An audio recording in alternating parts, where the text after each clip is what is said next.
Good morning, everybody. This is IT Live, brought to you by Academy Sports and Outdoors. I'm Tex Homer. That is Paul Wadlington. I'm coming down a little bit sick, guys, so I apologize for any throat clearing or any of that kind of stuff. If I hop off screen, I'm probably blowing my nose, but I just want to let you guys know I'm not leaving you behind. Paul's gonna really carry us this episode. God bless him. All right, guys, we're going to talk all eyes on Texas football. It's going to be probably our most watched season of football, SEC expansion, and then we'll talk some offensive line as well as tight ends because we're getting into it, man. Joe's going to be on site today. He's going to be talking to all the coordinators and even assistants are going to be available. That's going to be cool. And then fall camp starts. But before we talk any of that stuff, you guys need to buy the 2025 Longhorn Football Prospectus, Thinking Texas Football, Paul Wadlington's great preview of Texas football. The SEC was a piece by Eric on recruiting and also the fun world of roster management in the NIL era. Sorry, Paul. All links are in the description, and you can get it the physical or the digital copy. Hey, Paul. Hey, man, you're putting in manly work and effort today. I'm very proud of you. Yes, dude. The masculine video streaming that we do. It's tough work, but someone's got to do it, man. Someone's got to talk football right now, man. All right, guys. It's like working in a coal mine. Same, dude. It's maybe even a little bit harder, dude. Okay. Here's the thesis. The Texas Longhorns will be the most watched team in college football this year. Yes. And if you see those cool graphics, you'll see that Texas is like in half of the major matchups. So what's going on there? We have a very fortuitous schedule for TV. We also are a very watched team. We were, I believe, third last year, depending on how you tally it up. Some by some second. And we got Arch, and we got a good team.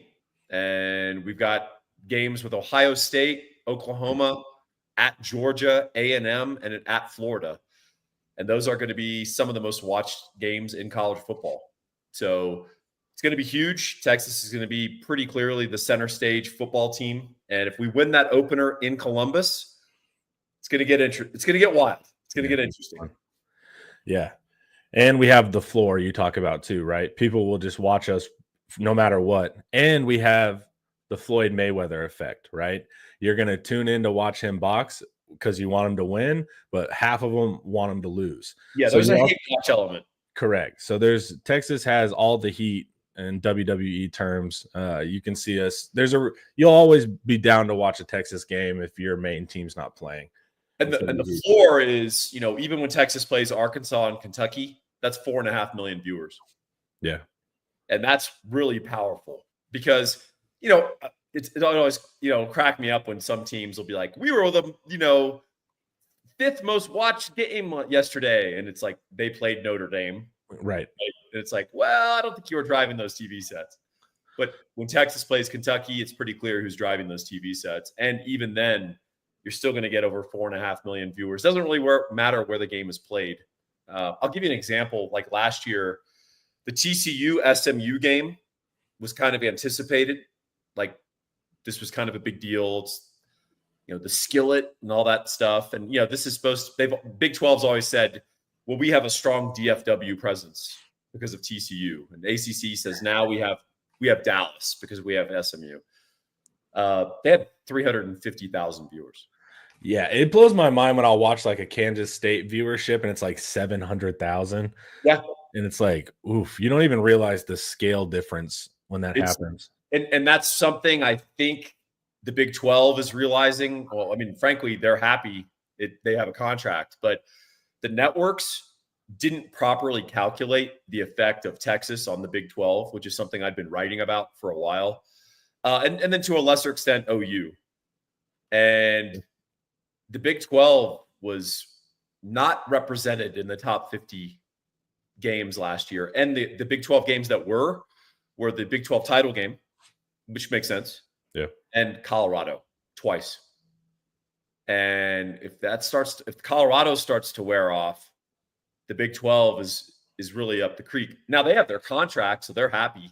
But I think the networks were expecting more, and they've kind of been having a rude awakening. Well, I even noticed it because whenever we left, I was like, I'm gonna keep watching the Big 12. I think it's a fun league, man, because of the parity. I like the coordinator matchups. I was like, I'll still watch the Big 12 all the time. I barely watch the Big 12. Yeah, kind of same. I kind of have to watch just to keep Bro. topical, and also because I do a little sports gambling here and there. But Yeah, Big 12 is the dangerous league, man, yeah, because Houston on any given night can beat Kansas State, which is what they did last year. yeah. Arizona State can struggle with, freaking Baylor. So it's kind of interesting. But we're getting those heavyweight matchups, right? Where Texas brings their audience, Georgia brings theirs, Texas brings theirs, Ohio. That's when you get a lot of magic. These teams with these high floors that will do millions by playing a little guy. Now they're both playing each other. Then you add stakes like an SEC game on top of that, like a championship. Now you're getting to the real money there. And also Texas, Georgia, Ohio State, Michigan, Notre Dame. These are the handful of schools that don't just draw their fan base, their alums, their regional audience. They also draw a higher level of sort of casual national interest. Yeah, for sure. So if you're a guy living in Boise or Philadelphia and you're flipping channels, you go, it's Texas is on. I'll watch that. That it's not any more complex than that. Or Notre Dame's playing. I'll watch Notre Dame. And Texas scores very well in that regard. So by contrast, A&M has a good regional audience. They're still second to Texas in Texas, but they have a good, robust audience. They don't get that national sort of, the Aggies are on. That's not really a thing for the casual fan. But it's also tough to have your two biggest in-state brands not in the Big 12. I mean, that's massive. You say the 3 through 13 there's a huge fall off between 1 and 2 and then the rest of the programs. You can add up 3 through 13. That's what I thought, and not equal both of those. Well, I don't know if it's equal to Texas. Wow. Yeah, it's not. So you give us a natural lead in here, which I think is really good. We're going to talk some expansion stuff. But you asked this question. If the SEC does have another expansion, they'll have to ask whether a Florida State combo can deliver comparably to the Texas combo in Florida. What do you think? Yeah, so that's going to be really interesting. So if you're a typical SEC team member, mid or lower tier SEC team, why do you want to expand and add more potentially elite teams? Particularly if there's people talking about a 9-game conference schedule. Is that in your best interest? It's probably not, unless the sport, we're able to change the mindset around the sport. Well, we're not going to change the mindset around. Well, these people aren't trying to go to the playoffs, really, Connor. Like, they're trying to go 7-5. Yeah, the problem is the mid to low tier have no incentive no matter what. So why would Kentucky want to add Florida State? And assuming Florida State fixes themselves, and they will fix themselves, or they'll fire their coach, right? So, that's kind of a problem. And then you have to ask, okay, to what degree do we already own Florida? Because we have the University of Florida, which is more or less, it's not as equal, but it's more or less the Texas of Florida, the University of Texas of Florida. So does Florida State really give us that much? Or are we better off breaking new ground and grabbing an entire state that's demographically new and we know is also a hugely growing, expanding state in North Carolina? And North Carolina, not quite so threatening as, the potential of adding a Florida State or even a Clemson. Besides basketball, that's all you think about is the basketball. And now the SEC is a basketball league. Yeah. And the SEC is winning in that now too, so it's not as intimidating. That's right. Yeah, I mean, the SEC set the record for invites, set the record for Sweet 16 members, and then, of course, won it all with Florida. So, yeah, I mean, I think it's really interesting. North Carolina, Florida State, Clemson, they're going to continue to float this stuff, even though the ACC agreed to some of their terms about profit sharing and revenue sharing. But they're going to continue to do it because they ultimately want that league's demise, because they think down the road, 2-3 years from now, as profits accelerate, they see themselves being left behind on the revenue sharing that the Big Ten and the SEC are participating in. So when you're talking about like what incentive does Mississippi State have to vote for expansion? Yeah. Is there a way how the ACC did different? You know, if you bring more eyeballs, you get more money. Is there any way to incentivize that within the SEC, aka Mississippi State? Look, you're going to take losses, but you'll get paid more because you're going up against these big dogs. Yeah, I mean, that's great in theory, but how does that deal with the individual people who are taking the extra losses and getting fired? Those are the people that are making the decisions. So it's not Mississippi State, the institution, making this decision. It's an AD and it's a head coach and it's president who are like, well, if we go 4-8 every year, we're all getting fired. What I'm worried about with the SEC, and I talked about this a couple of years ago. I thought the Big Ten made really good moves after they poached us to bring those schools in. They did. My fear at that point was Saban was still coaching, right? So you knew Saban was going to leave eventually. And, you know, the SEC's deep. LSU's one, Auburn's one, whatever. But really, it was Georgia and Alabama that, like, teams were like, sheesh. Once you have Saban leave and we don't know what DeBoer's going to do, we knew that there was only at one point going to be kind of Georgia as the fan thought of the top dog. And then Georgia hasn't even been crushing it. So perception on the SEC is kind of like the SEC is down, which is a natural thing when Saban steps down. What I worry about is that continues. The SEC gets protectionist, doesn't expand with brands in mind. And then the Big Ten goes and snatches Florida State, Miami, maybe Notre Dame, you know, that kind of thing. And then you're in trouble because the Big Ten does have more premier brands. So that's my one fear for the SEC is like, I'm like, look, man, if Florida's on the table, you take it, you know, like the Florida schools, you take it. If North Carolina, because you have a competitor that will take those teams eventually. And now 5 years down the road, the perception starts to fade of the SEC dominance, you know?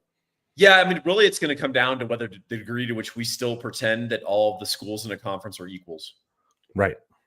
That's it. I mean, if you put this to a vote, I don't think the SEC expands, and I don't think the SEC goes to 9 regular season games. If you put it to a vote, every man gets a vote, right? If you say, hey, sorry to tell you this, but what Texas, Florida, Georgia, and Alabama want to do is more valuable than all the rest of you combined. Sorry, eat it and be grateful to be in the conference. That's a different stance. And, you know, ideally, you don't want to do that to your conference partners. Correct. And honestly, Texas is sort of cool with whatever. Texas is like, we'll play 8, we'll play 9. They don't care.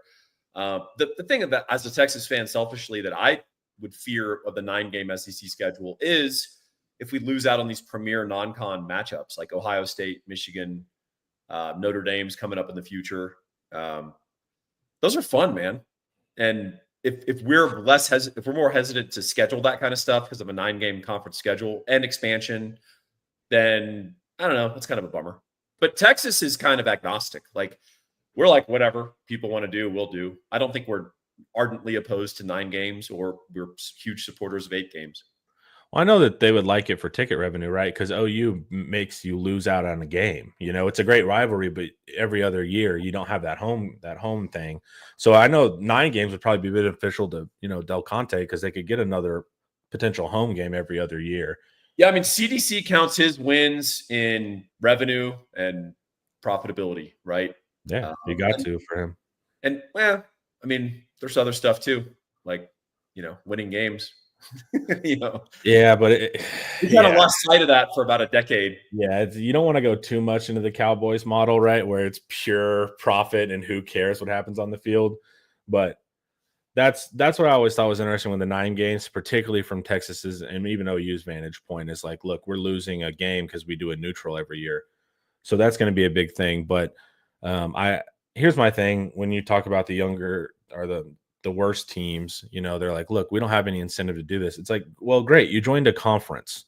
Yeah. So when you're in a conference, you have to do what's ultimately best for the conference, or else go independent.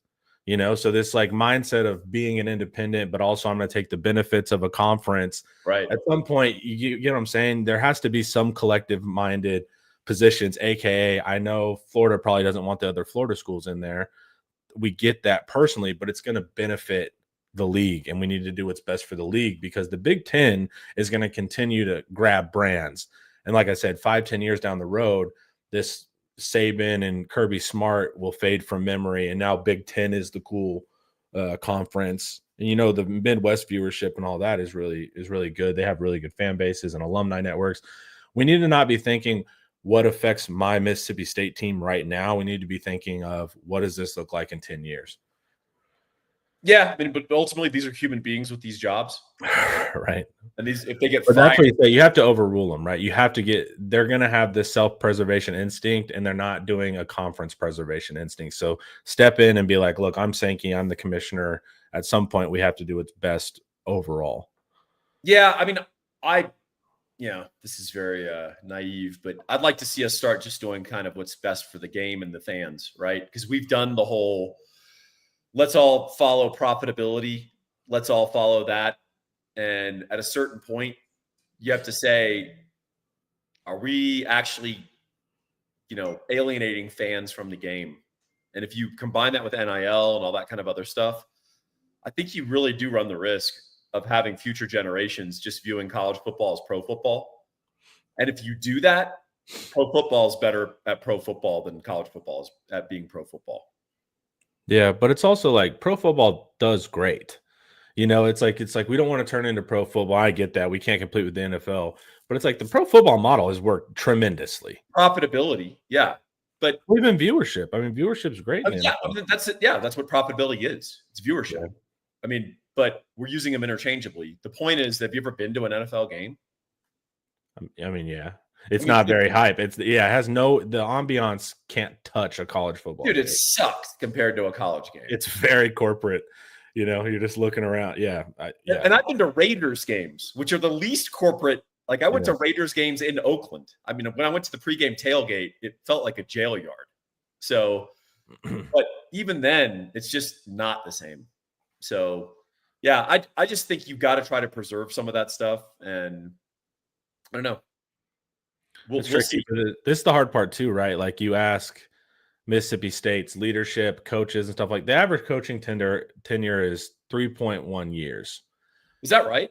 Yeah, it's 3.1 years. That's why trust the coaches crack me up.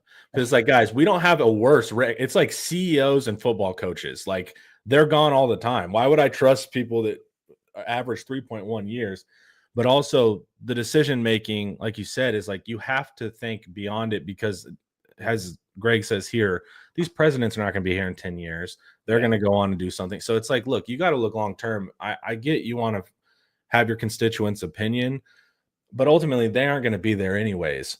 And talk to the Texases and the Georgias and the Bamas, whose coaches do generally stay longer because they're better resourced, therefore they can win. But the school that fires their coach every 3 years, I don't really have a strong opinion on including their opinion. And this sounds very Texas fan-y, but this is just the harsh reality of it, Yeah, of the conferences, the major conferences, the Big Ten's always done the best job of saying, hey, we're a partnership. Purdue, we want to hear your voice as much as Ohio State. But at the end of the day, they were sort of like, hey, we're adding these 4 schools. And yeah, I know there's a bunch of travel and cool, but this is what we're doing. And we don't really want to hear like any naysayers. And I think the Purdues of the world were like, oh, okay, yeah, we're for it. They don't want to be left out in future scenarios. It's just like you got to have some self-awareness, right? It's like you're on a gravy train. You're not a reason why this money is being made. You're in a great position. You get to sit back, make the money of an Ohio State without having to do what Ohio State does. So there also has to be self-awareness for these lower tier teams to understand the pecking order there. You've got to know if you're a revenue driver or a revenue passenger, and act accordingly, right? Yeah. No one likes a backseat driver. But all coaches, ADs, and presidents are high power, very self-important individuals. So good luck for them being like, you know what, I know my place. I'm just going to defer. You're going to hear everyone's opinion. But what do you think? This is my question. So the big article that came out last week was this one, was the UNC article, right? Yeah. And they're planning, I think they're targeting 2030 for this. Yes. And that's because when they renegotiated their deal, it'll drop below 100 million in that year. And they think that ends up balancing out over time. But they mention it was them. Well, Clemson and Florida State led the litigation against the ACC. They won, but they say in this article, I didn't know this, that the UNC was quietly behind the scenes working this too. So they were like, "Y'all go out in front. Y'all go out in Florida front." State caught all the bullets, but Yeah. Clemson and UNC were pushing them out of the trench. Yeah, it was like OU and Texas, dude. When we went to the SEC, Texas was the bad guy, and OU got like no hate. It was weird, you know. Well, the funny part of that is OU was actually the limiting factor of our options too, right? Yeah, because the Big Ten wouldn't take them because they're academically, they're not an AAU university. So it's funny. I mean, OU actually owes Texas quite a bit. They don't like to hear that. All the heat. Texas is a conference destroyer and all this stuff. But the same thing, UNC played this very smart. So Florida State was the one that was out in front, and they were secretly behind. They're like, "Hey, put this in the deal. Put this in the deal." Yeah. But what do you think? So when you hear a Clemson, right? Clemson to me feels prisoner of the moment. So Clemson with Dabo Swinney has had a ton of success, but it's not a big school. Does Clemson carry weight without being at the top echelon of performance? So it's a good question. The counter argument against that is that Dabo Swinney is their Bobby Bowden. Okay. So it'll be Bobby there forever. Bowden created Florida State football. Like Florida State played football before Bobby Bowden, but it was irrelevant. No one cared. And then Bobby Bowden came along, and then they had like 16 years in the top 5 for something in a row, right? And then they won national titles, and he created a program. So all the money, all the wins, he created the facilities, he created the Florida State brand. And now Florida State is certainly a top 20 brand, top 15 probably, right? Miami, similar deal, right? Florida, similar deal. Florida football was kind of irrelevant until Steve Spurrier. And then Spurrier created, and then it kind of woke up. And that's, it's not coincidence that Florida had 3 schools pretty much overlapping and in succession that all exploded all at once, right? So families are always rising and falling in America, according to Nathaniel Hawthorne. Same thing with programs. So the argument is, post Dabo, did he build out enough infrastructure and enough Clemson brand that now Clemson is a thing? And that happens all the time. Not every program in college football is Michigan. Not every program in college football is Notre Dame. Not every program is Texas. There's plenty of programs that became a big deal fairly recently in the big scope of things. And they're not going anywhere. LSU. Yeah, I mean, they had the Chinese Bandits back in the 1950s. They had one national championship team. 20, 30-year stretches where they're not particularly relevant in college football, but they're not going away now. So, that's actually as common as the old school blue blood. And blue bloods can go away. Look at Nebraska. I was going to say, yeah, it doesn't guarantee. You just hope, like, Nebraska's advantage is that their fans are obsessed. Yeah. So, like, they suck, but they still carry good audiences, So it's like, my thing is, does Clemson draw eyes when they suck? That's kind of my litmus test for a brand. Well, it's like, that's a great litmus test because we know Texas does. Even when we stink, we're still a top 12 program in terms of viewership, right? Yeah.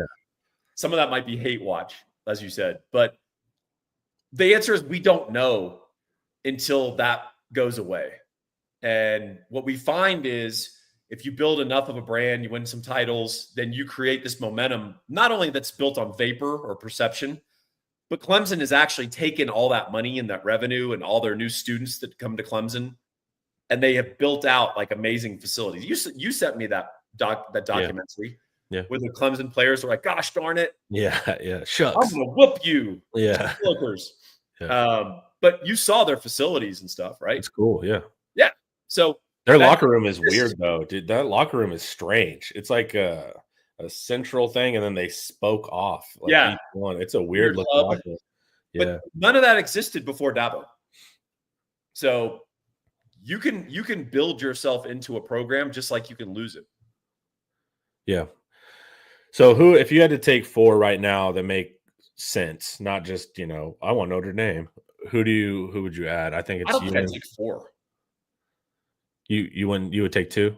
Yeah. Clemson and UNC? I'd take UNC and Florida State, or I'd take UNC and Clemson. I'd see whichever one is more reasonable and like sort of what they want, because you're going to have to. Do they get full media rights immediately? Right, all that kind of stuff has to be debated. And if I would just say that the SEC still has the upper hand in the negotiation for because now. Deep down, Florida State doesn't want to be in the Big Ten, man. Like, yeah, Florida State's dream is the SEC. Yeah, UNC, they could go either way. They say UNC to me is one of those ones that can fit both cultures. And it's like Texas. People are like, well, we're more of a Big Ten school. It's like, whatever, man. Like, we were in the Big 12. What are you babbling about? Like, we were in a league with Kansas State and freaking TCU. Like, people, I remember when people were like, what about SEC academics? And it's like, we're in a league with Oklahoma State and Kansas State. What are you talking about? Exactly.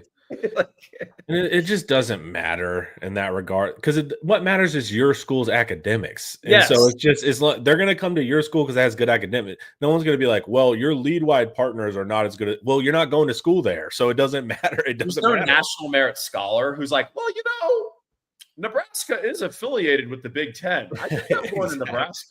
Yeah, exactly. So it's a dumb kind of old school elitist college way of thinking about it. It's like, if you don't like SEC stuff, go to Vanderbilt or Texas. You'll be fine. Go to Florida. What 2 or 4 would you take? I would lock up Florida entirely. So I would take Miami and Florida State. Yeah. And then if I would do 4, because like I said, I'm worried about the Big Ten. Yeah. You have to think in relation to what their move's going to be, and they can snatch up Clemson and UNC, and it would make sense. So it's kind of the Texas defensive tackle idea of like, look, we need tackles, but also we want other people to not have tackles, right? So it's like, we need to take schools. I would add to 4 just because the Big Ten's going to take them. And like, perceptions change. We get to be prisoners of the moment, but we're already seeing it this year, right? The media is like, SEC fell off. Is the Big Ten bet? We're already seeing that, So it's like, that can only continue unless, and I also don't think, Kirby's not as dominant as he was. I don't know if any coach will be in this new world, but just to stave off that perception, add brands now, add as many as you can that make sense, that are big enough. Yeah, I would say Miami's the least important. For sure. So it's Florida State. Right. My other hand is way down here, Miami. Yeah, they're tiny, right? Then, this is the school that when they played, like when Louisville played them on the road a year or 2 ago, it was like 2/3 Louisville fans. Yeah, for sure. I mean, that doesn't happen at Texas, even when we're 5-7, right? Yeah. So, yeah, I'd say Miami's definitely on the bottom there. But I would take those 4. And then if you could learn Notre Dame, man, they're so sneaky. Like, so, Sankey played around a golf with the president. And then 3 days later, the executive order came out, which was hilarious. Yeah. But also, who was golfing with them? Notre Dame. The president of Notre Dame. So it's Sankey, the president, or some higher up at Notre Dame. And then 3 days later, Yahoo's like, hey, there's going to be executive order. A week later, it comes out. So basically, Sankey and the Notre Dame president just got to be like, hey, this. But Notre Dame's always in the mix, which is like, you can't be mad at them because what a cool position, right? But they're always like, it's like, dude, pick a side, Well, they're quasi ACC, which is smart on their part, because they're like, let's pick the league. Let's take the benefits of this and then keep ours. Get the benefits, and they're not going to inflict losses on us. And they pick their own schedule, and they've got their own TV contract. So when they pick their own schedule, it's like, what's the least minimum level of opponent we can play that also draws eyes still? And people will say, well, Notre Dame's schedule wasn't hard, but they did play Miami and Texas A&M. Exactly. They're smart about it. They don't just play total cupcakes. They pick brands that are, in the middle, that you're like, well, that's a respectable brand. But the funny thing about Texas A&M is that's literally the league SEC average opponent. Yeah. Meaning every week in the SEC, you'll play a team a little, worse than A&M or a little better than A&M. It averages out to about A&M. That's who you play about every week in the SEC. Yeah. Notre Dame will play them once, right? And they'll get sort of the patina of, well, they did beat the SEC team. They beat the SEC team in South Bend.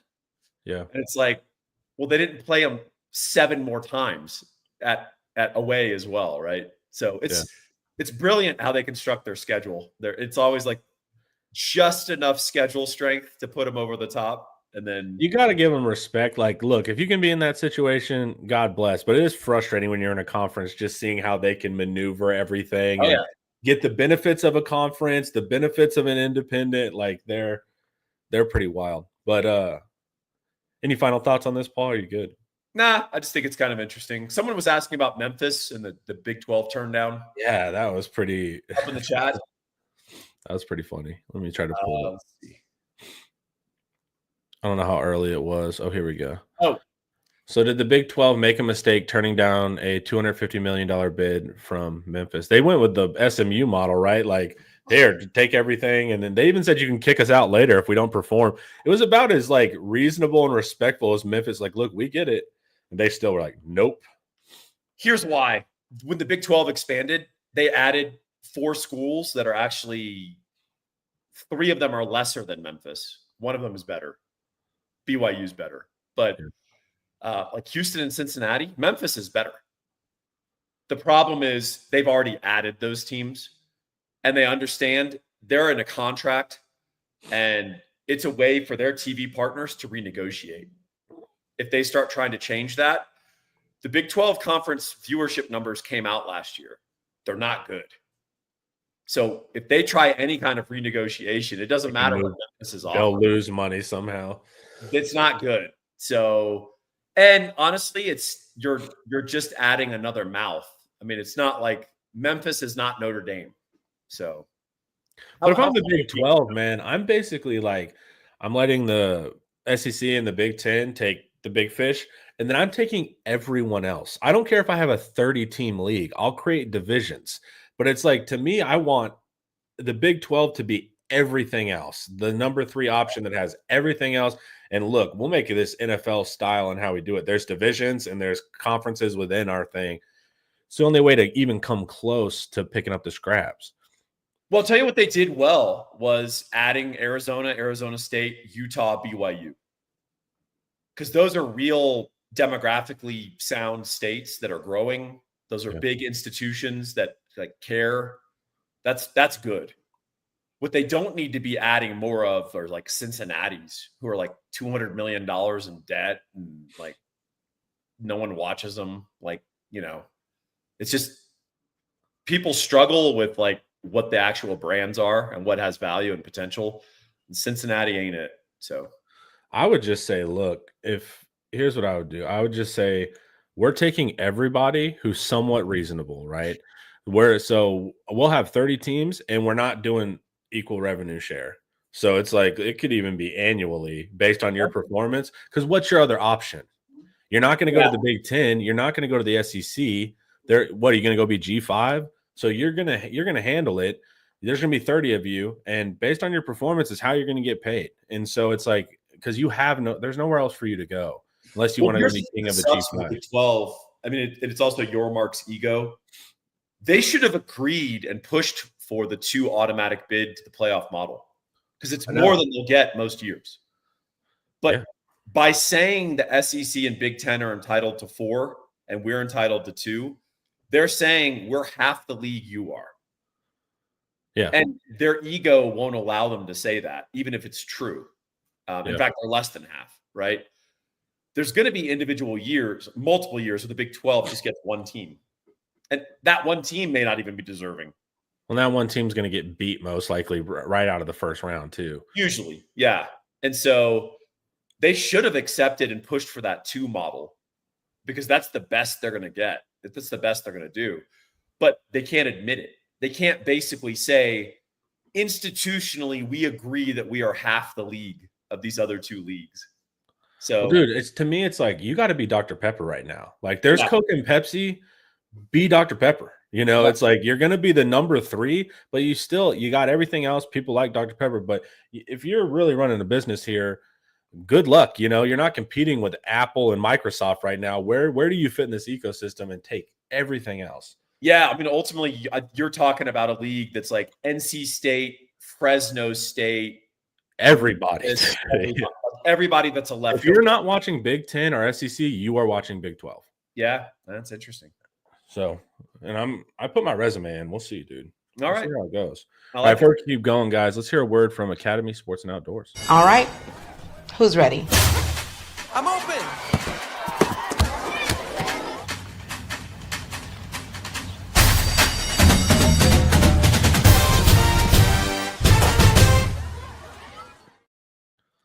All right, man. We got camp about to fire up, man. Let's talk a little bit of offensive line. When do they report? Today. Today. And then it gets popping tomorrow. So today is coordinators. So you're going to get all the coordinators, and then you're going to get, I think it's the new assistants are going to be there too. So Joe's going to have a ton of stuff. Y'all be looking for that on InsideTexas.com. And they'll do a post reaction, but Scott's going to be there. Akeen is going to be there.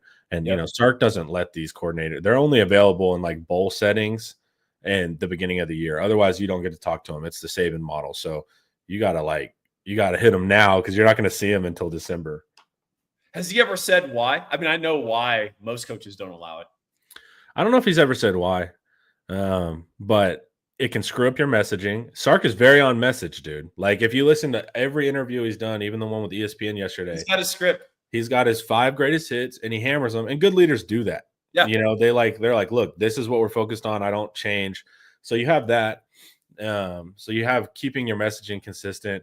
And then also, the media can go after coordinators real hard, because it's like you're directly accountable for that play going wrong. And also, I don't think PK is not a talker, man. Like when I interviewed him, he gives you really straight answers, but he's not like he doesn't want to be there. Kyle Flood does it better because he's a former head coach, right? So you feel like you're talking to a head coach whenever I was talking to Flood. But yeah, it's to stay on messaging, keep the media off you, and also the coordinators don't want to go out there every single day. Do you have any other reasons? Just jockeying for jobs. Yo, you think that too? Yeah, that's why Belichick disallows it. Yeah. I didn't know that. I thought it was just messaging. That's what Belichick did when he was in New York. When he was the coordinator for the Giants, he was the guy that the media would go to, and he'd be like, "Oh yeah, I'll talk to you." Believe it or not, Belichick was the Mr. Available guy. And well, the coordinators, they don't, like I said, Kyle Flood is never going to be off message. And so you don't have to worry about him. The only PK is very honest. Remember that one time they were like, "What are you going to do about the edges?" Last year, he's like, "What edges?" So he was like, he's very open, and he's not like, he's not uncomfortable. He'll answer your questions, but you can just tell he's not a big fan of like attention. So I would like to hear from him more too. But also when you're talking to Flood as the offensive coordinator, that's not what he's not, he is the offensive coordinator as far as he knows the meeting schedule. Guys need to be here, the coordination of the team. But if you're talking play calls, you get to talk to the offensive coordinator every week in Sark. Yeah. So that's kind of the interesting thing. But I wish we talked to him more too, because I like scheme questions, not the TMZ style where you're talking. How do you feel? Yeah. 3 years ago, this team disrespected you by, how do you feel? Is the team motivated by that? It's like everyone on the team was 16 years old when that happened. I watched the same Sark interview of like, how is Arch handling the pressure? 9 different times. Hey, you guys are playing Ohio State. Do you remember when they beat you? It's funny. Stark is a personable guy. So if you want to get him off message, be like, all right, I want to talk to you about BYU. That's how you do it. And back in 95, if I interviewed Sark, I would be like, hey, man, you guys had a big win over Utah State. You're at BYU. 100%. You guys go to Blockbuster and you rent a PG-13 movie and you drink apple juice. What's that look like? What's the celebration look like at BYU? My biggest question is look, we hear about Saban and Carroll all the time. What did you learn from Featherstone? What did you learn from Edward? That's how you change up. Yeah. And talk football too, right? Like you can't have Sark. You recruit to a very high standard. You're pretty particular, and you have very defined opinions on quarterback. Would Steve Sarkisian recruit Steve Sark? Would Sark recruit Steve Sarkisian? Yeah. And why or why not? Yeah.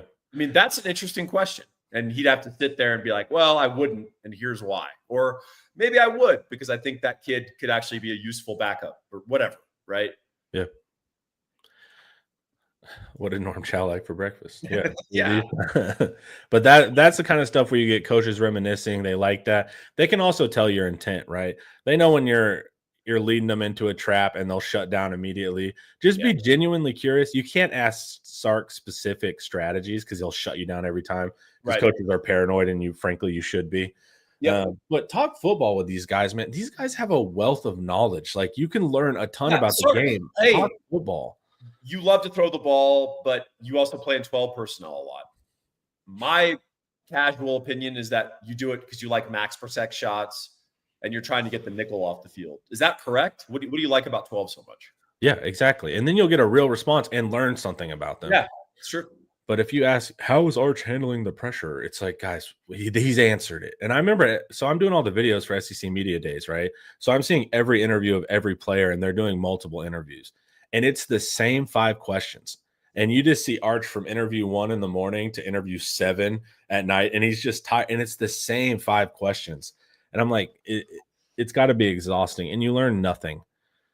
And it's just, as a reporter, you got to be like, I know you got to do your job, but you just heard the guy ask it an hour ago. Like, you take that quote and ask a new question. All right, tight ends. Tight ends, baby. Jack injuries. Let's start off with him. We'll talk a little. In this here book, there's lots of stuff about Jack Endries. He's going to be an interesting addition for us. He was a vital addition because that room was just too young. They're a year away. Future's bright, but yeah, today. He comes in from Cal. Last year, he was their leading receiver in receptions. Played with Fernando Mendoza. He's a good quarterback. He's going to be starting for Indiana now. I don't remember who Endries was after him. I'm sure Indiana was one of the teams. I don't know. I can't remember. I know a lot of people were after him, but here's the basic scouting report. Very sure-handed, tremendous sense of where to find space. Good at contested catches, not necessarily up in the air, but more like slants in front of guys and tough coverage. A linebacker's right next to him. He's going to get hit, or the guy's hitting at the ball, and Endries pulls it in. Great sense of finding space. And so I communicated with someone who's close to Jack, who basically said Cal didn't really scheme a lot for him. A lot of his production came from improvisation with Mendoza, because Mendoza knew Jack was going to always be where he's supposed to be. And if things went wrong, Endries was bright and understood where to run and find space in the coverage. And then Mendoza would find him. So apparently they schemed very little for him, which makes sense. If you watch the Cal offense, they're not really well schemed, and they didn't have great receivers either. But Endries was big for them. Very sure-handed, not super dynamic athletically, not super explosive, but he had a long catch against Miami. He's athletic. He's not. I'm just saying he's not like Gunnar Helm hurdling guys and stiff arming people in the dirt. That's I haven't seen that from him, but maybe that's a facet that he can show this year. And Sark will get you open on that crosser, man. It's like if there's no one within 5 yards of you, you're going to get some yak anyways. Sark does a really good job of, leading you into situations of success. But what you say there, I think, is vital, right?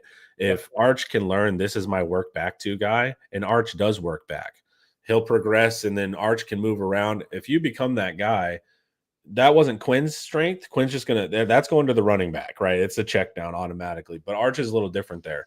So if you can have that surety, and Arch will first off throw it in tighter windows. He has a 90% plus catch rate. So I think Endries was, I don't think we realized the importance of that addition, and we'll see it in the season. And guys that convert third downs, fans will start to love them really quick. Chain movers are valuable, man. We want them. And then, so the rest of the room, we think tight end 2 will be Jordan Washington, very gifted guy.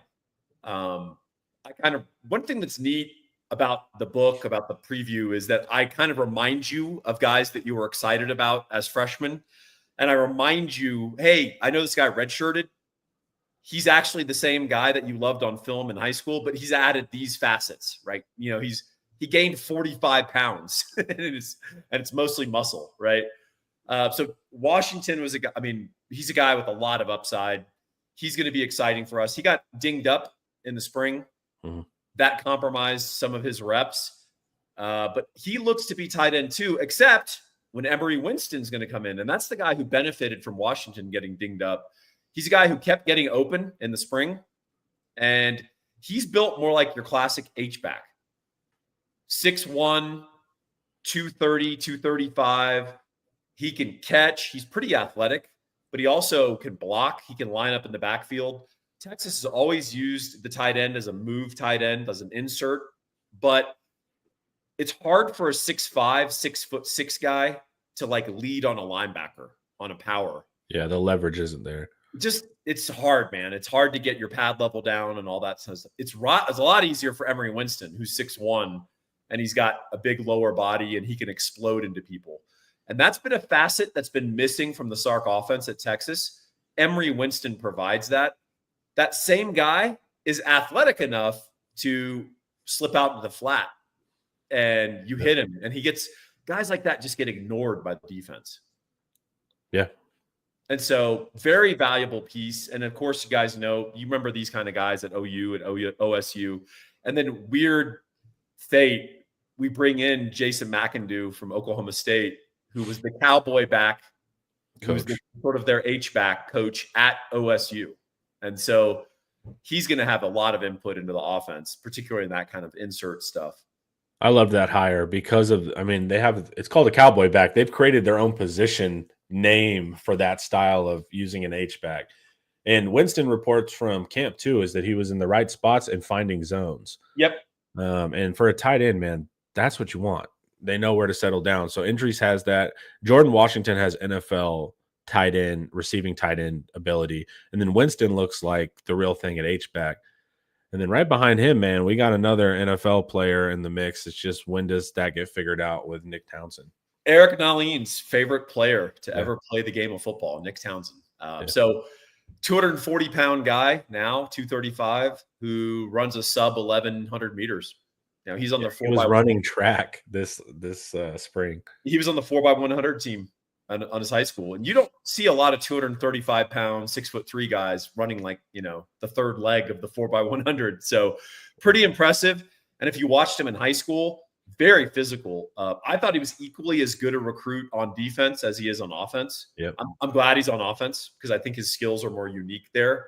But, dude, that guy's a college edge playing it. Like Lance Jackson in high school, that tight end edge that he could do both. And that's what Townsend did well too. And those guys will have the physicality to be good blockers.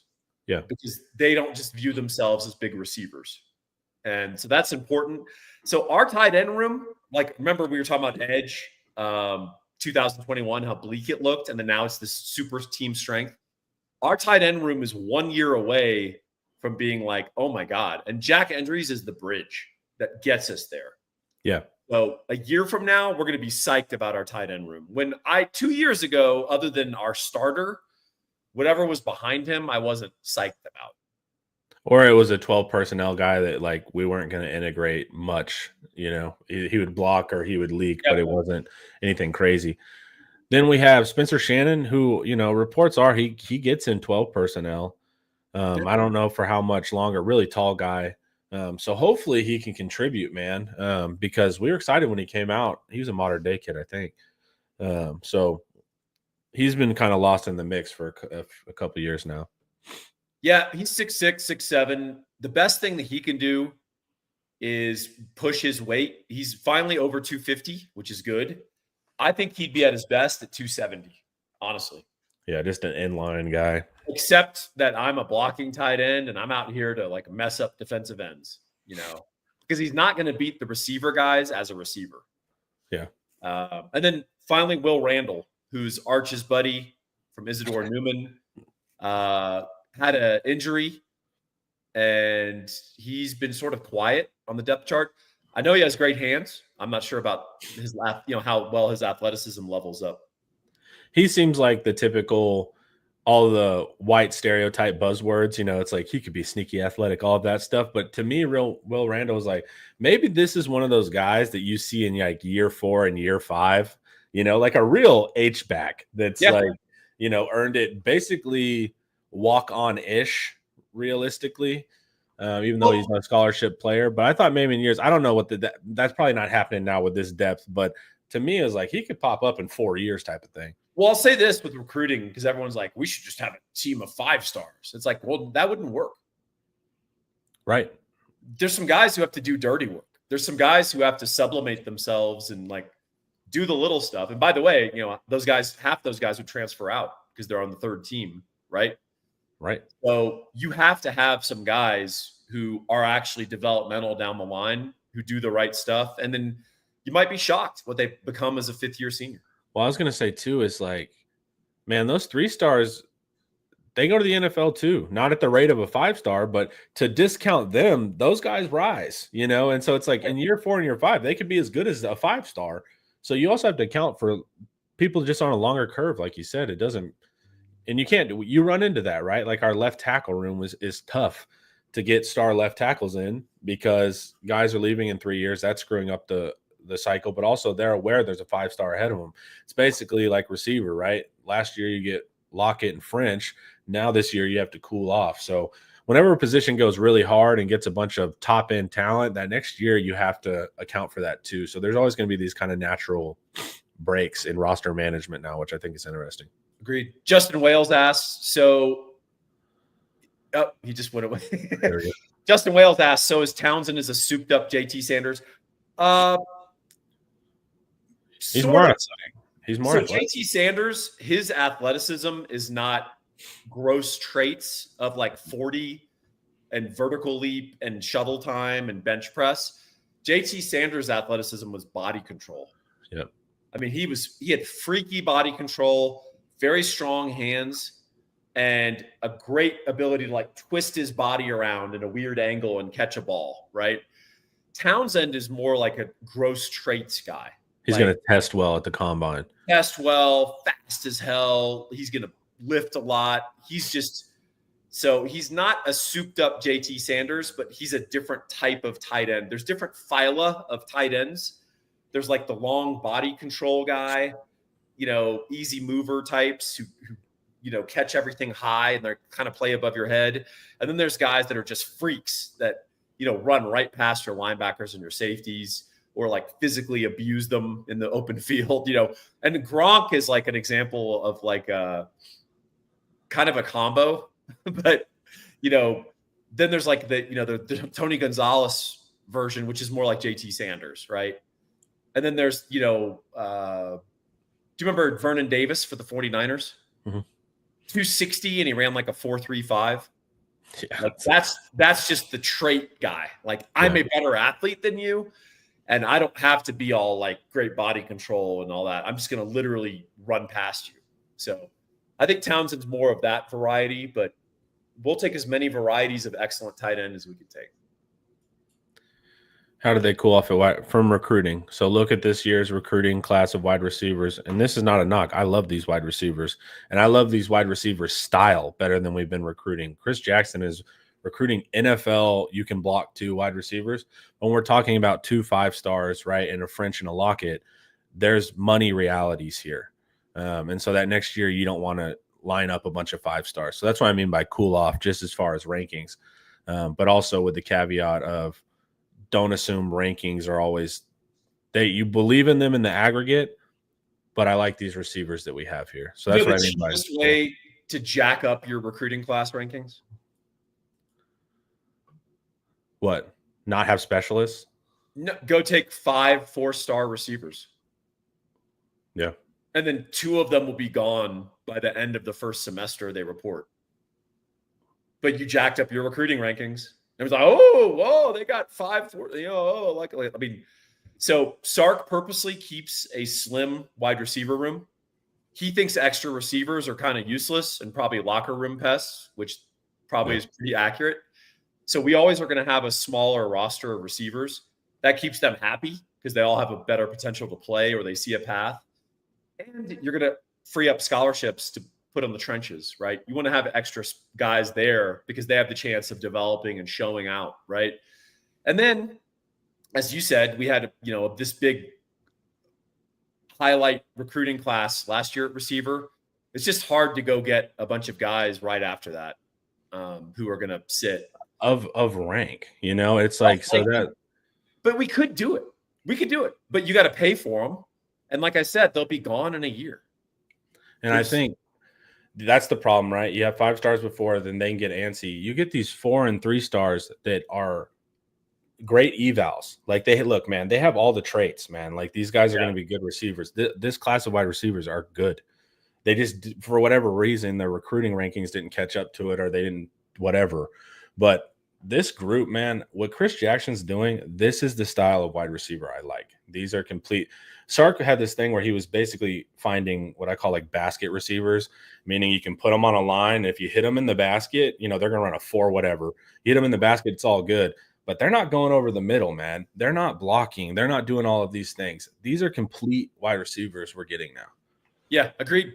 That's what I'm part of that too is don't just star watch. You have to evaluate all of these guys.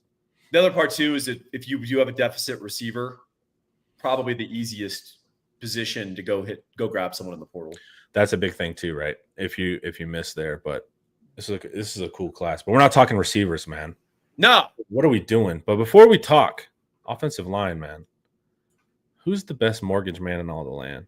You only need one guy on your depth chart. Gabe Winslow.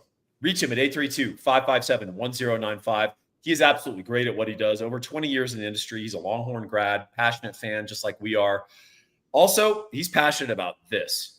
He gets a lot of satisfaction about helping people realize the American dream, home ownership. And this is a guy who won't trumpet it, but I know for a fact that he has worked for no money or discount rates to help veterans, disabled veteran last year. He helped them get in his house and basically said, hey, it's on me. So good guy, the kind of guy you want to do business with, and really sharp, really, really sharp. Former National Merit Scholar. He's got a law degree. This guy's as good as it gets in the mortgage business. Give him a call and find out why. 832-557-1095. Gabe's the man. Offensive line, the real question of the year, man. I think you go as the offensive line goes this year. Yeah. We have a mix of backs that, like, every single one you can be like, I can see the future for them. There's also like questions on all the backs too. So it's like, how does this work? But they're going to need these guys up front. And I spent 2 days ago watching every Kyle Flood offensive line clinic. Like James Light puts them up. Like I watched all of them. I'm like, what are their initial steps on outside zone when it's to the play side? Like I'm literally trying to learn what he's teaching to make sure we do it. That's going to be the big thing. We're going to move to more gap schemes this year. That's going to be important. But the big question is, can we get a push? And can we get a push on 3rd and short? Can we get a push in the red zone? And can we get a push against the Georgias of the world? If we can do that, life will be a lot easier because Arch can read off of that. We can play action off of that, all that stuff. I do think probably our pass blocking takes a little bit of a step back, but if you can get more aggressive in the run blocking, maybe you can balance it out. So you want to start right or left tackle, Paul? Let's start left. All right. Left tackle, Trevor Gooseby comes in last year, has to play against all the hardest teams, which is what you want. So we know he's an NFL player. Freaky athlete. Go look at his brother who we're recruiting for basketball. That's a family of freak athletes, man. Their size and athleticism. So we feel good about Gooseby. Not one of the ones we're kind of questioning right now. Yeah, so he's the first offensive lineman I go into in this thing in my book, and there's 3 or 4 paragraphs devoted to him. That's kind of the differential of this preview versus like reading an athlon that says Trevor Gooseby returns. I tell you about Trevor Gooseby. So last year, Connor talked about him playing down the stretch. Remember, he had to play both left tackle and right tackle. Half of tackles can't do that. Dude, this drives me nuts. Sorry to interrupt you. Yeah. Kelvin Banks at a Rivals camp, I think, 1 year before he came into college, he showed up at a camp. He's a left tackle. The right tackle, for whatever reason, couldn't do reps that day, and Kelvin Banks offered to play right tackle, which is check mental eval, right? Yeah. Check. And he got beat a couple times. And they're like, and then he got dinged by the services. I was like, first off, you missed it. You missed the point. Him saying I will step and play right tackle is what you should have graded on. But then people will be like, well, what's the difference? Well, it's like, all right, what's the difference between batting left and right? What's the difference between a golfing left and right? Yeah. There's a difference, man. And so playing both is important. Sorry to interrupt. No, if you're a righty, go out and throw a spiral with your left hand, see how it looks. Yeah, it's different.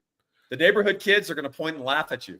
But so Gooseby played both left and right tackle and replacing Cam and also Banks. And he played really good players. He played against Clemson. He played against A&M's front, multiple NFL guys. And he had 319 snaps. I'm just going to read from this. In 319 snaps, yielded only 5 pressures, 1 penalty, no sacks, no quarterback hits. That's against TJ Parker.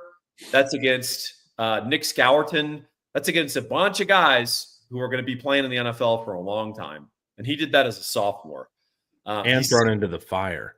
Thrown into the fire. He's 6'7". He's tall. He uses his length really well. Sugarcane Daddy, not the crop, offered a nice super chat. He says, good shit as always. Thanks, buddy. I appreciate it. Thanks, man.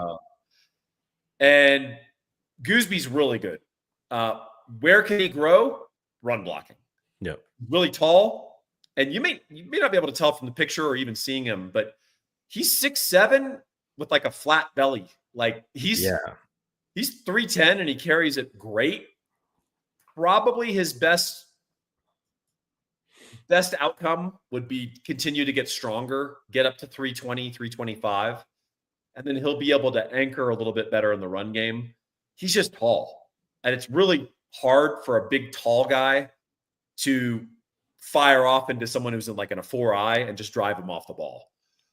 What he can do that he's going to be awesome at, just like Kelvin Banks, is when he gets in space on screens, things like that, or outside zone, he is going to murder linebackers, safeties, people like that, because they're used to matadoring big guys, like showing and then going to the side, the big guy goes by and then they make the tackle.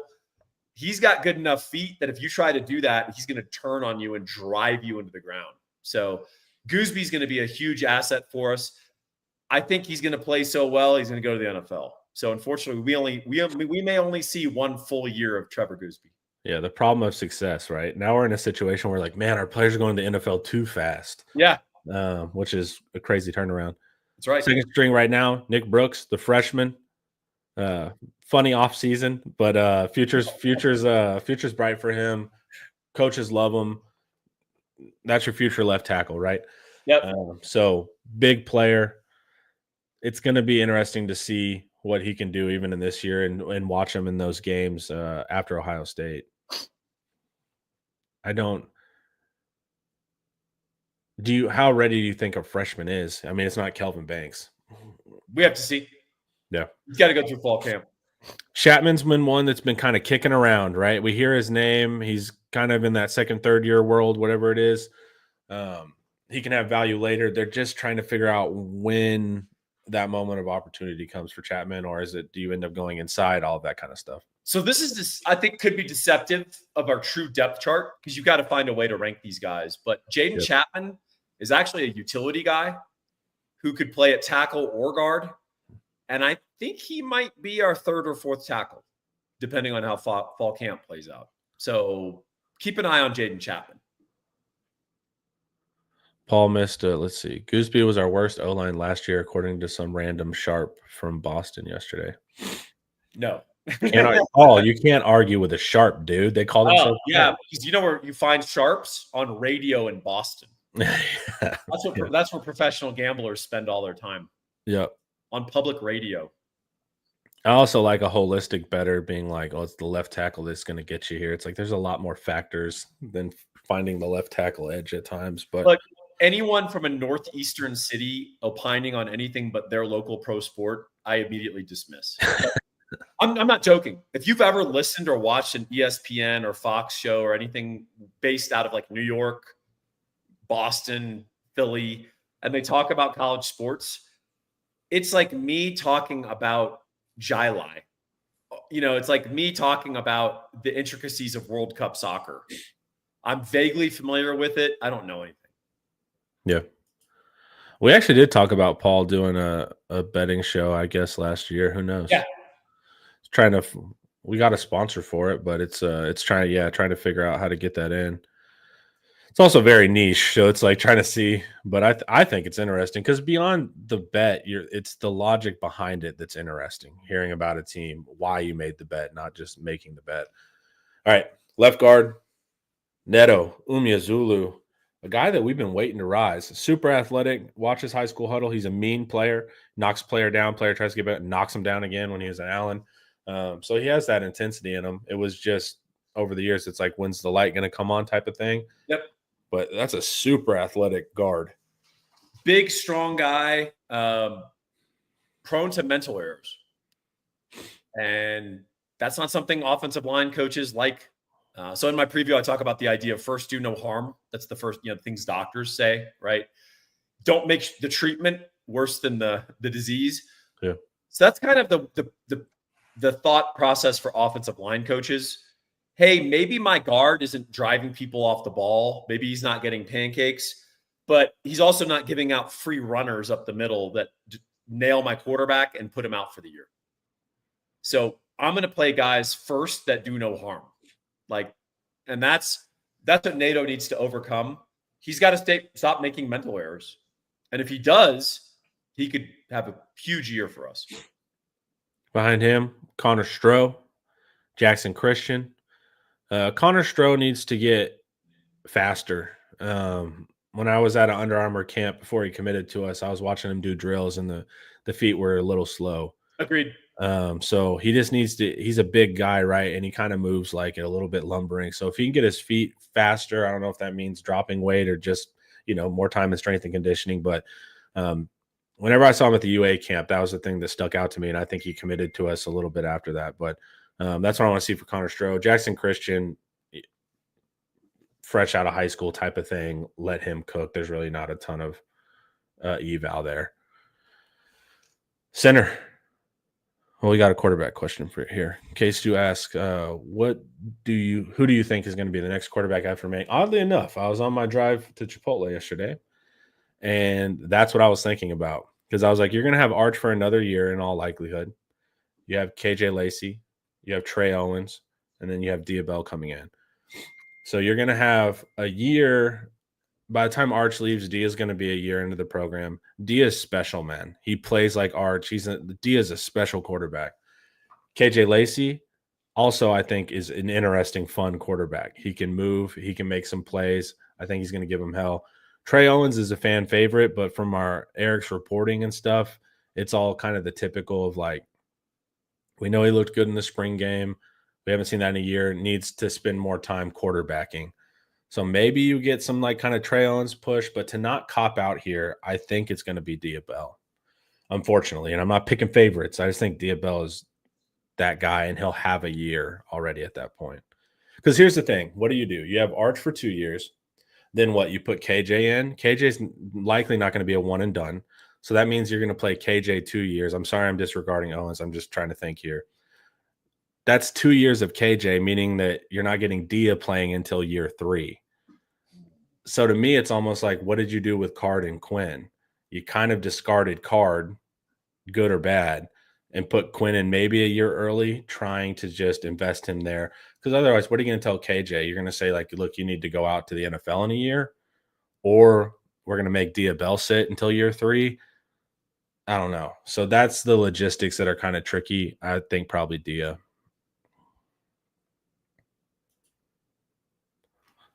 Paul's speechless. Such a good explanation that he couldn't even. I think they'll compete for the job, and I think Diabell will win. How about that? Yeah. Yeah. Explanation. Yeah. Paul, center. Yeah. So Cole is a guy who's not new to the program. He's not new to starting. He started 13 games for us. He's appeared in 38 games, and he actually played quite a bit last year, effectively alternating at guard. He's going to play center. They think that's going to be a good natural position for him. He's a good, strong, aggressive guy. He can get some push in the run game. Issue with him, not always a great pass blocker at guard. I think that might be better at center. actually. But I think he's going to be good for us. I think he's going to be a good stabilizing force. The interesting thing with him is how good is Connor Robertson in fall camp in August? Because if he's really good and then they're not happy with NATO, Cole could be our starting guard and then Connor might be our starting center. But I think they'd prefer that Cole Hudson start at center. Yeah. And he's from a running offense in high school. That's pretty much all they did at that Frisco school. So he has that. What's interesting, if you really watch the pass protections in Georgia and stuff, who was Georgia attacking? They were attacking our guards and our running backs. That's where they were running stunts to. That's where they were making think. And if you're not good at pass blocking as a guard, those top teams they'll design those blitz pass to get you. So that's a big thing that you got to worry about against the upper echelon teams. And we've heard, if Cole Hudson didn't exist, Connor Robertson's your starter. They like Connor Robertson. So it would be interesting to have flexibility of Cole Hudson. It would be great if Connor Robertson was a good center because then Cole could patch any guard spot if need be, or if an injury occurred. So that would be important. Daniel Cruz is also a center they were very excited about. Same thing. They're kind of saying that, hey, he needs to figure it out. But they loved Daniel Cruz's athleticism, and they thought he was going to be the big-time center of the future. So that's going to be an interesting thing to watch with Cruz. Future's bright. I think he just needs to figure some things out. Offensive line's a tough position, and then the center's even tougher. Yep, agreed. Right guard. What's up? Guard, yeah. 30 starts. He's got the most starts of any offensive lineman on the team. He's the veteran. Feels like just yesterday it was, young freshman DJ Campbell. That was a big deal that we got him. 5-star guard. I don't think 5-star guard is actually a thing unless it's like Larry Allen, but oh well. Good player for us. He needs to level up. So the thought is this is a guy who could be a day 2 NFL draft pick, right? He's got to play like that. So you could find instances where DJ Campbell crushes people. And you can find other instances where he's just, Joe offensive lineman in the FBS, right? Yeah. He needs to be the guy who's playing for a contract and playing for the NFL, and he needs to dominate people at guard. If he doesn't, I think we're going to be leaving a lot of upside for this offensive line on the table. So when I was talking about teams picking on guard, it was right guard because you had Cam and you had DJ Campbell. And neither one of them were great communicators with each other. They weren't great at passing off to each other. Yeah. You could run stunts against them. So DJ Campbell kind of suffers from the name recognition syndrome that nationally he's known because of his rank, but his play was not at that level. But we're hearing everything you want to hear, kind of how we hear about our defensive tackles, right? Taking leadership in the room. Eric said whenever he got to campus, he hung out with the defensive tackles. He wasn't really kicking it with the offensive linemen. That's changed. So really focus, contract year, become a leader on the offensive line. Everything you want to hear for a player to maximize their athleticism. And don't get me wrong, this guy is a special athlete at that size. So that's the big key for DJ Campbell. Can he live up to the expectations? The signs right now are good. And when we get those signs out of off season, they normally come to fruition. With this staff. Backed up by Nate Kibble. I think Kibble's going to be really good. Great question, KC. Will Nate Kibble play this year? I think he'll play some. Yeah. I think he's a year away, but I think he could potentially be really good for us. For sure. Yeah, same thing. They really like Nate Kibble. Future's bright for him. Just put him in the oven for a little bit. One half of the Coleman brothers at the third string. We don't expect a ton there. Keep them in the oven as well, right? Yep. All right. And then we have right tackle. This is an interesting spot. I think someone asked, isn't Brooks battling Baker at right tackle? There is some of that occurring, right? So that's what we need to figure out. Brandon Baker, same thing, another 5-star. Weirdly enough, I watched his modern day tape. I like how he moved. I didn't, for whatever this can sound weird, but he didn't give, when I watched a NATO on tape or a Campbell on tape or a Banks on tape, he didn't give me that feel for his rank. So I just got to see with Baker. My eval could be off, but so far it hasn't been. So we just got to see what he can do. He moves well, but he could be in a battle with Brooks, which is a freshman. You would like to see Baker have more surety in his position. Once again, kind of what his rank was coming out of high school. Yeah, and also we don't know. So remember, these guys develop in windows. So you have your spring practices. He performs at a certain level. Then you have several months. He's lifting, running, working on his sets, watching film, working on technique stuff, doing stuff, right? He's a young guy. So when he shows up in August and they put on pads, he's going to be better. For sure. Yeah, it comes in phases, like you said. That's right. And so we don't know. I mean, so a lot of this, the offensive line especially, we got to get him in pads and we got to see, because that's where you really determine some of this stuff. It's like, you can't do 7-on-7 with offensive line. There's no, they cannot be in their pads and they can practice their drop step and they can do different stuff. Dude, it's not the same. Like, there isn't a 310-pound guy who can bench 480 pounds trying to rush past them, right? You can't simulate that. When you see offensive line drills, it's always funny because, they're blocking another guy in a pad. He's holding the pad and they go and block him. You're learning hand placement with that. But the guy always cedes ground. Yeah. So it's like, I'm like, this is not a good simulation. There's no situation. You get what I'm saying? Like, I get it for hand placement, but like the guy needs to give proper resistance to you. They just move back with you. I'm like, this isn't training anything besides hand play. You could do this on the drill that you stand up, but yeah, some of the offensive line training, I'm like, this doesn't carry over. All right. So, and with Baker, anybody at right tackle, I just want consistency. I don't need high line athleticism, projectable NFL traits, because everyone is so new. And the teams we play, like a Georgia, that just destroy pass protections.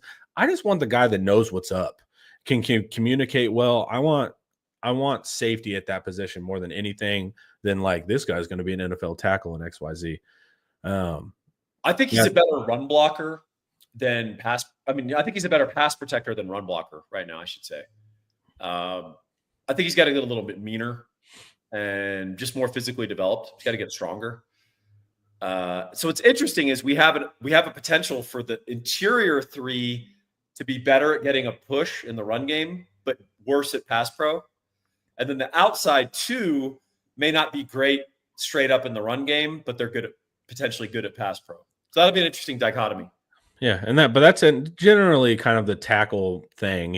Tackles generally aren't the best unless they're climbing to a second level, but that'll be the trick. That's going to be an important part at right tackle. And of course, Cam killed us last year. Nash pointed out to us the second most penalized offensive player in football was Cam Williams. Yep. So you're just not going to, God forbid, get that level of, and also how he timed his mistakes was brutal.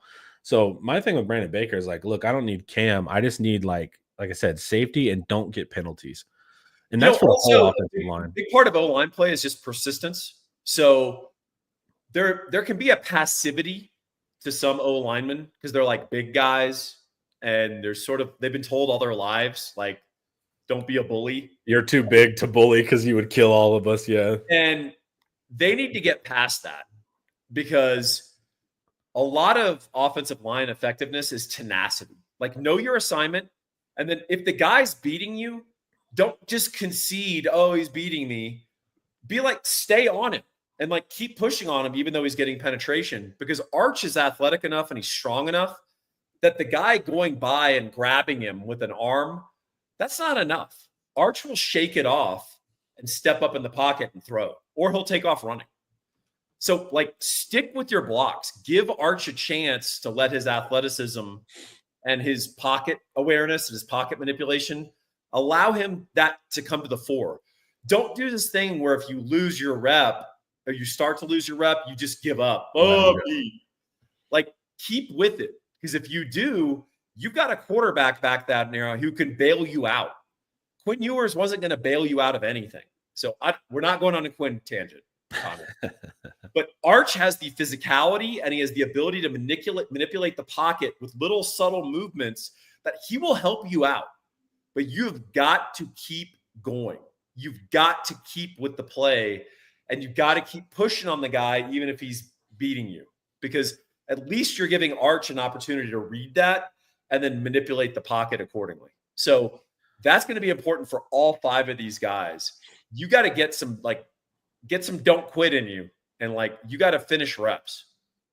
Well, my thing too is I hope they're training this, right? Because mobile quarterbacks actually generate more holds for offensive linemen because they change sacks, generally. Yeah, and they change the leverage of blocks, right? So if you're blocking someone, you think you're good, and then Arch escapes the pocket, and then he tries to turn, you're going to hold him.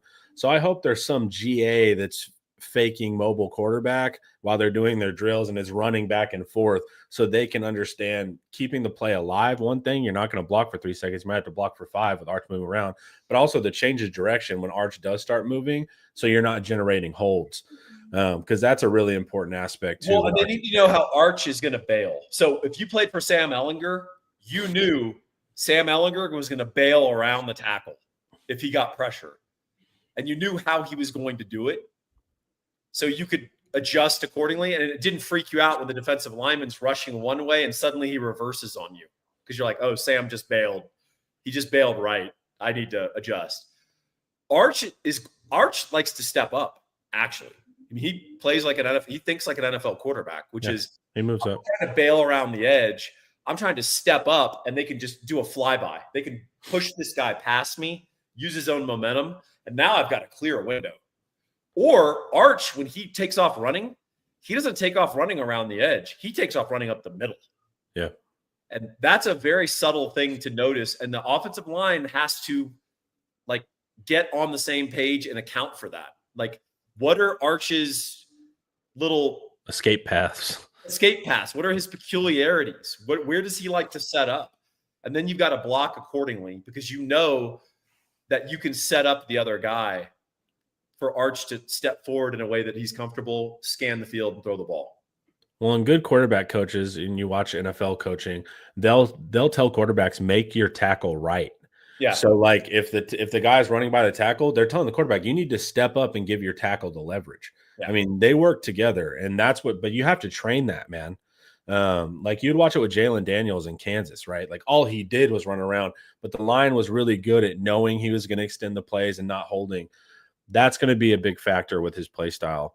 It's going to be interesting. Patrick Mahomes, who's awesome, has ruined so many young quarterbacks because they all think that the thing to do is keep retreating because Mahomes has the arm that he can be retreating and fade still away jumper, throw a 40-yard dime, right? You watch Raiola at Nebraska, he would try to do the Mahomes retreat thing, and then he'd throw a that kid's going to be so embarrassed when he's 30 and realized how see-through his love of Mahomes was. Because they would ask him, he'd be like, no, not really. It's dude, you dress exactly like him. You're throwing sidearm for no reason. Hairstyle. Yeah, but we were all young and looked up to people. But it's even funnier that he denies it. When he's 30, he's going to be like, yeah, maybe I was. But Arch has you could tell his brothers and his grandpa played a role, a very NFL mentality. I don't bail backwards. Yeah. I step forward. You offensive linemen need to drive those guys past me or just keep a hand on the guy. Yeah. I'm big and strong enough that I'll step up. Even if the guy's draped on me, I'll throw a ball and we'll be fine. Yeah. Final question here. Does Georgia have an edge because they're willing to take guys who are nastier, even if it leads to culture issues? Kublik described as having more MFers. Yeah, so that's a real thing, Sugarcane Daddy. That's a great question. There's a fine line there because OU for years has been able to walk that line of MFers versus your entire program, having murders and cocaine dealing. Right. Not to mention assaults, things like that were happening to women who were visiting the dorms. Right. So there's a fine line there. Texas, we want hard edge, tough guys, but we're not going to take the super edge case. But yeah, I mean, there's no question that Georgia takes some dudes who are a little bit on the edge and it shows up off the field. And Georgia's reaction to it, big shrug. when I was talking to, I did a video with Quandre Diggs, and he said it on the video that he was like, "Look, man, you got to have 2 to 3 guys in your locker room that are insane." Yeah. And they were like, "Look, you're crossing your fingers on the weekend that they make it back to practice." He's like, "You need a couple." He's like, "Can't have all of them, but there should be 2 to 3 guys on the team that you got that are hard to control." But when they go over into playing criminality, if you're just looking at this as a business, yeah, they're getting me sacks, but then he gets arrested and doesn't play for 6 games. So there's also this real calculation here where you can't let it verge into that just rampant criminality either. And there's ways to find dogs that aren't tied to criminality too. But I've also been watching a ton of Georgia, man, like all of Kirby's clinics. Their system is just so good, dude. Like they're so smart, man. Like I was watching one on, they have something they call crazy, where you can sign, it's amoeba defense or whatever, where you can just kind of line up wherever, as long as you're within 5 yards of your assignment before the snap, you jump to it. But they make everything look the same, but they'll change the blitz path every week. They, beyond having great athletes, they're just immaculately coached on defense. They're just super reasonable. You would think Georgia would be like, hey, it's just about players. Their schemes are brilliant. Go watch any of the Kirby. And why am I blanking on who's the head coach of Oregon now? Lanning. Go watch Lanning's clinic when he was at Georgia. So beyond having incredible athletes, man, they just have a great defensive system that just advantages their players. They put them, they look, we know this guy's bigger and faster than you, but I'm not putting him on Kelvin Banks. I'm going after the guard. So we're not going to put equal talent. We're going to always make sure we're leveraging a better player versus your worst player, even if it's not a natural way to go about it. But yeah, you need the crazy guys for sure. You just can't go into the reputation hit that they've taken. It's a meme at this point with Georgia, but they're like, who cares? There's no penalty for it. The player just leaves. You don't get in trouble. Or the player stays. The player stays. Sometimes, if the guy's valuable enough, they just kind of shrug and say, what are you going to do about it? Yeah. He still plays for you. So Texas isn't going to be that way. That's just how it is. Those are the cards. All things being equal, I prefer to root for Texas. So, yeah. But it doesn't mean you can't have intense, mean guys between the lines. You know, Michael Tapp's a nice guy. On a football field, he's not a nice guy. Byron Murphy, right? When we hit him, you know, Colin Simmons is not a nice guy on the field either. I was watching the All 22 of Ohio State, and there's one play where Colin Simmons is in Ohio State's huddle, just talking mess to him. He's the only one on their side of the field. He's talking to all of them, and then they have to come and get Colin Simmons. The next play is a pass rush, and he's talking a ton of mess to the tackle and the quarterback, and then he goes and makes the play. Yeah, like you can get really intensive players that can be somewhat responsible outside as well. So yeah, not to make a driving analogy with Georgia, but you can throttle on, throttle off, right? And that's the hope, is you find the player that can keep it between the lines. Yeah. But you know, there are programs that have done a pretty good job of keeping it right on the edge, and then every now and then it tips over and it's a giant disaster. And Georgia, Georgia can pretty much keep things under wraps if they're smart in Athens. Their players are just going so above and beyond that you can't even quiet that stuff down. You know, there's things you can smooth with good relationship with the local police or good relationship with the local paper, but Georgia's players are just going there was a death. Once you kill people, that's difficult. Exactly. Yeah. So it's like Georgia also has this small town advantage. In Austin, they don't care if you're a Texas football player. Like, they got bigger fish to fry. They'll get you, but in those smaller towns, you can have a little bit more coverage. So that's the thing with Georgia too, is like, you should have ways to hide things better, but their players are going so over the top. They're annoying the townsfolk. All right, dude. Hell of a show, man. Hour and a half. Yeah. I'm going to go lay down until I got to do recruiting intel at 1:30. We got recruiting intel at 1:30, guys. And then we're also going to have Evan and Joe are going to do a video for us reacting to the interesting stuff they heard from the coordinators and the assistants. So be looking forward to that. And then at 7 p.m. tonight, we're going to drop the latest episode of The Girl Herd. So go check that out. Also, make sure you go buy Thinking Texas Football. Paul wrote it. Paul's a fun writer. You'll enjoy it. You'll learn. You'll laugh. You'll cry. You'll learn about very niche historical subjects. You'll get all of it, guys. Buy the physical. If you're one of those classy gentlemen, if you're impatient like me, you can get the digital version in your hands right now. Paul, thanks for hanging out. Chat. Thank you, sir. You guys did a great job as usual. This was IT Live, and it was brought to you by Academy Sports and Outdoors. Y'all have a great day. Peace.